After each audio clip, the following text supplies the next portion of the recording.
So at the end of the routine, after the 2.5 minutes, the finale, everybody hunkers down on the stage, puts their forehead on the stage, and my baby is the finale. She pops up and has a little child's foot in her hand and holds that child's foot. I would put it all the way up, but my dress is tight in the back. But anyway, she holds this little child up over her head. Are y'all listening to me? I mean, it was a big deal.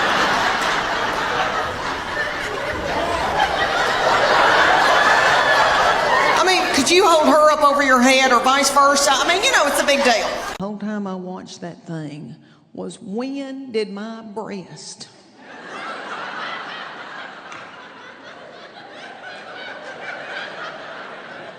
when did my breast get so fat? And I'm not talking, you North Carolina boys, I'm not talking about a cute fat. I'm talking big old mammal breast.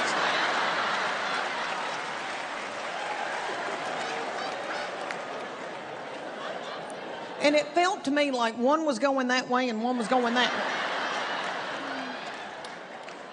And then, y'all, okay, I was in a movie with Reese Witherspoon and Will Ferrell. I know, that was crazy. That came out of nowhere. And I tell you who did that for me, that little Reese Witherspoon, that doll, that smart thing. And she made me her big sister, Gwyneth. And let me tell y'all that Reese Witherspoon is the size of this glass. And she stood next to me in that movie, in that wedding movie, and her little head hit right here. And when I saw the movie, I thought, oh, her head's the size of this breast.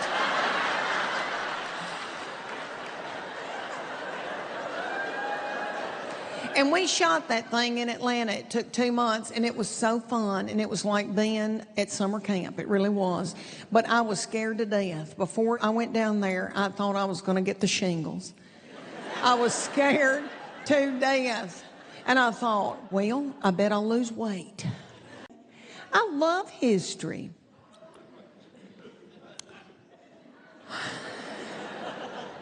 They wanted to take me to the Clermont Lounge. Anybody here heard of that? Well, let's tell all these other innocent and sweet, precious people what that Sodom and Gomorrah is.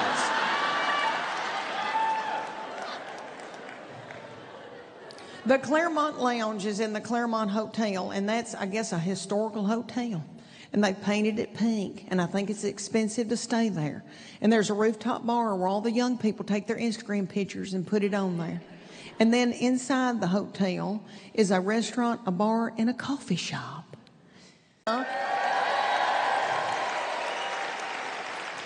So cute. Y'all could be home watching baseball. But you're going to have to hear about my fat breast and my retaining fluid. If I have time, I'll talk about my reflux. I don't know. Just hold on, boys. I don't know. Okay, let me tell y'all that I fell in love with everybody on that movie set, but I really got close to the hair and makeup people. And they were all local people from Atlanta. And every time I went in that trailer, they would say to me, Leanne, you have got to let us be the ones to take you to this historical place in Atlanta. Everybody's got to go at least one time in their life. Please let us be the ones to take you. And I was like, okay. Down in the basement, in a dark black hole, is the Claremont Lounge. And that is a strip club. And when I found that out, I said, oh, I'm sorry. I have the Holy Spirit.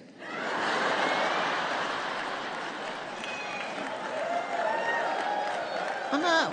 I'm not going to that mess. And they were like, it's not what you think it is, Leanne. Just trust us. It's not what you think it is. The only thing I've ever known about a strip club, there was one in Knoxville, Tennessee, that was on the side of the interstate people had of me. They said that I held my purse all night and went.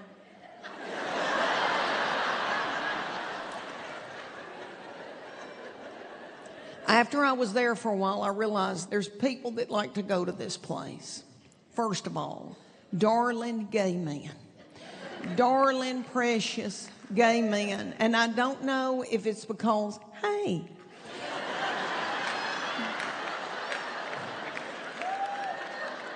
I don't know if it's because y'all like to encourage and lift up and cheer.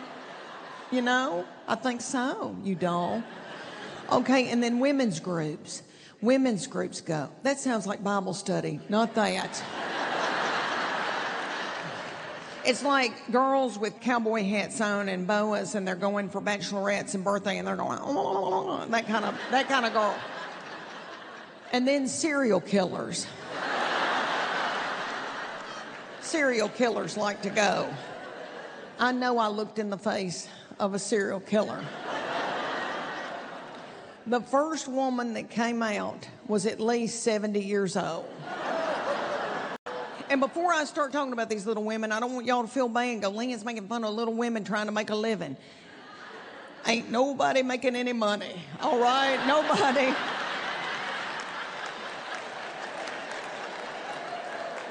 This ain't about the money. And it's sweet that they let everybody participate.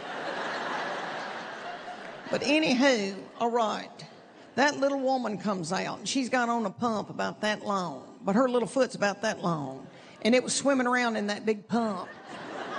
And after more people came out, I thought, nobody's shoes fit. Everybody was sliding around and dancing in their shoes. And I thought, there must be a big pile of shoes in the back. And they tell them, get you on a pair of shoes before you go out there and dance. But this little woman had on a denim pair of shorts and a tank top, and that's what she danced in. And it looked like somebody would wear that on a Saturday morning in the Dollar General store. That's what it looked like. Looked like somebody that would go in there and go, you know, I just need some Diet Dr. Pepper and a couple of cans of Hormel chili. The second woman that came out was a young girl. Things I really did. First, I thought, you know what? If times get bad. If times get bad, I think I'd be a big deal there. I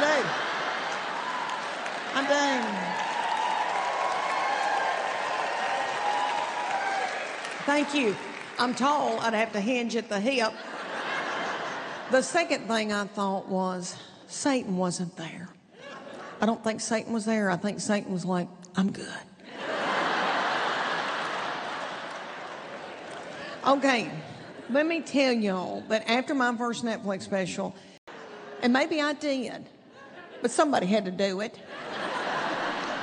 And then I like to wear an Apple Watch because I like to monitor my own heart health. And then I like to push that button that tells you where your iPhone is. That's the best thing that's ever happened to me. I know. And by the end of that month, she screamed at me and said, quit dinging that Apple Watch. Your iPhone's in your lap.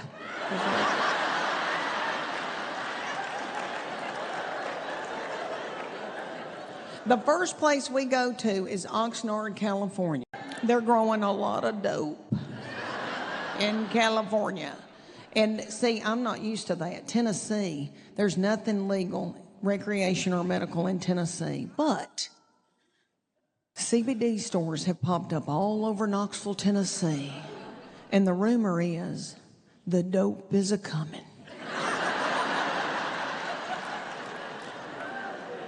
And they say that's where the dope is a-going. Is in those CBD stores. So I was with my physical therapist, Justin, and he was working on my sciatica right here and inflammation in my hip. And then sometimes my plantar fasciitis flares up when I'm eating too much bread. And he said, Leanne, I've been hearing a lot of good things about CBD. I think it's very anti-inflammatory. He goes, why don't you, there's a woman that's opened up a CBD store in this strip mall. Why don't you go down there and talk to her when we get finished? And so I walked down there, and I had to pass the Subway. sandwiches. And it was hard for me not to go in there because I like that bread. Yeah. And I don't know if any of y'all have ever been there, but it is beautiful. Beautiful. I never even heard of it. It's on the beach. And I rented a little bungalow about 2 blocks from the beach, and a little man came up to me and gave me the keys and said, water's going to come up out of this ocean and come up over this thing and kill y'all.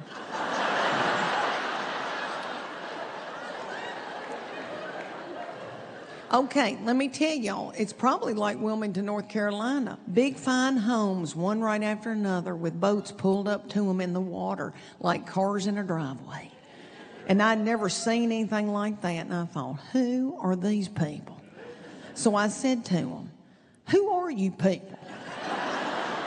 What do y'all do for a living? And they said, we farm. A lot of us farm. And I said, what? I'm from farming people.